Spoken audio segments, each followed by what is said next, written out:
मैं इतना ख्यालों में खो गया, मैंने कहा यार इस आदमी ने 10 साल देश चलाया, 1 साल की एक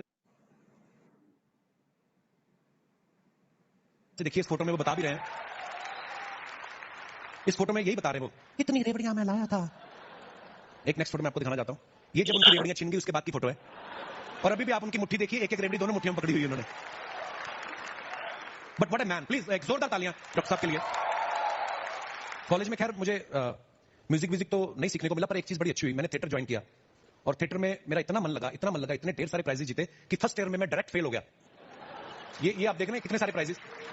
अच्छा, एप्रिसिएशन बहुत मिलता है थिएटर में, पैसे नहीं मिलते, और मेरी आदत थी मैं घर से कभी मांगता नहीं था, क्योंकि मुझे पता भी था मिलेंगे भी नहीं। तो मेरी जो थेरेपिस्ट थी, मैंने उनको ये बात बताई तो वो इसमें एंगल ढूंढने लगी।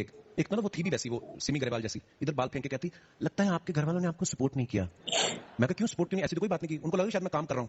मैंने कहा देखो, हम जैसे मिडिल क्लास लोग होते हैं ना, हम लोग उसी दिन अडल्ट हो जाते हैं जिस दिन हमें पता चलता है कि हमारे पापा की इनकम जो है वो घर के खर्चों से कम है, तो हम उसी दिन अडल्ट हो जाते हैं। तो इसलिए मैं छोटी मोटी नौकरियां करता था।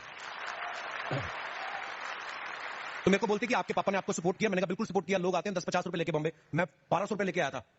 अच्छा, ग्रेजुएशन के बाद जो 3 महीने का ब्रेक होता है ना, तो उससे मुझे लगा कि मुझे बॉम्बे जाके स्ट्रगल करना चाहिए। अब हम न्यूज में जो भी पढ़ते हैं सुनते हैं, हम सच मान लेते हैं। उन दिनों में पढ़ रहा था कि मुंबई में अंडरवर्ल्ड बहुत है, तो मैंने जो 1200 रुपए थे ना, अंदर वाले अंडरवेयर में छुपा लिए, कि जैसे अंडरवर्ल्ड वाले दादर स्टेशन पे खड़े मेरा ही वेट कर रहे हैं कि बंदा आएगा, इसका 1200 छीनना है। और थैंक यू।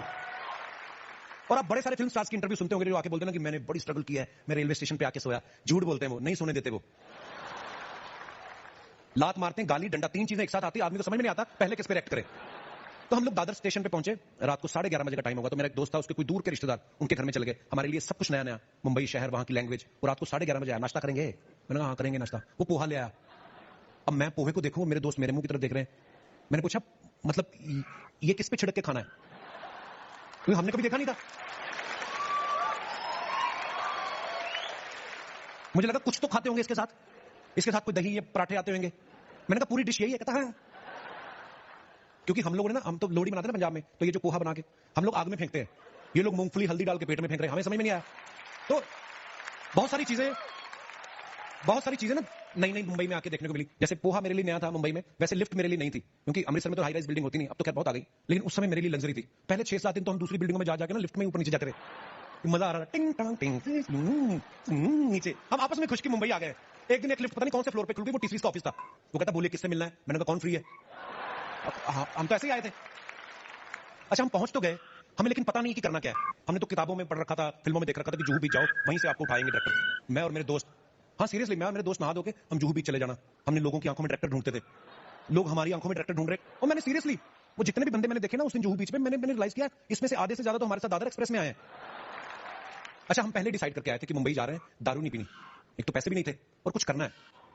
फिर हमने नई चीज का आविष्कार किया, ताड़ी का। ताड़ी जिन लोगों को नहीं पता मैं बता दूं कि एक नेचुरल फ्रूट होता है, वो नीचे बर्तन रख देते हैं, वो गिरती रहती है, उसको पियो तो नशा होता है। तो हमारे पास पैसे नहीं थे, मैंने ताड़ी मंगाई, मैं बैठ के पी रहा हूं। एक मग पिया मैंने, 1.5 पिया, मैंने कहा ये तो चढ़ती नहीं है। पर मैं जब खड़ा हुआ तो मेरी टांगे नूडल बने हुए। और सीरियसली ताड़ी वो दिमाग पे चढ़ी नहीं, वो बिलो द बेल्ट चढ़ रही थी। तो मैं सोचो यार ये क्या है। जैसे मैंने कहा ना कि आप जैसी दारू पीते हो वैसे थॉट्स आते हैं।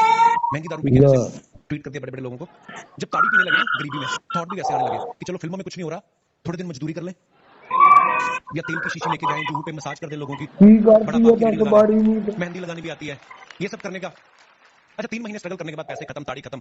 अब बारी आई अमृतसर वापस जाने की, बिकॉज वापस कॉलेज ज्वाइन करना था। जाने में बड़ा डर लग रहा था, क्योंकि आप अगर किसी शहर में रहते हो और कुछ नहीं करते, आपको कोई कुछ नहीं कहता, लेकिन अगर आप मुंबई में आके कुछ नहीं कर पाए, बड़ी बेइज्जती करते हैं लोग।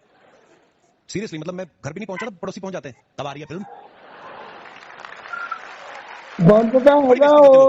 और भाई क्या बोलती माधुरी दीक्षित। अब मेरे को क्या बोलेगी माधुरी दीक्षित, पर मेरे को दुनिया का डर नहीं था, मेरे को यह था कि मेरे डैडी क्या कहेंगे। पर जब मैं वापस गया तो डैडी का मूड अलग, ही वाज सो हैप्पी। उन्होंने फ्रिज भर के बियर रखी हुई थी, तो उन्होंने मुझे कहा तो अपने दोस्तों को बुला जिनके साथ तू मुंबई गया था, तो मैंने उनको थोड़ा ट्रीट देना है। मैं सोचूं यार ये पीने के बाद बेइज्जती करेंगे, ये क्या माहौल बना रहे हैं, क्या कर रहे हैं ये। और मैं मेरे फादर से बहुत डरता था, मैंने पहले दिन उनका ये रूप देखा। मैंने अपने दोस्तों को जाके बोला, मैंने कहा देखो मेरे डैडी ने तुम्हें ड्रिंक पे बुलाया, ज्यादा नहीं पीनी। और डैडी को भी बोलते, डैडी वो ज्यादा नहीं पीते हैं, ओकेजनली पीते हैं, तो ज्यादा आप ज्यादा फोर्स मत करना। उस रात मेरे दोस्त भी ठीक, मेरे डैडी भी, मैं अकेले पी के लेटा हुआ फर्श पे। मैं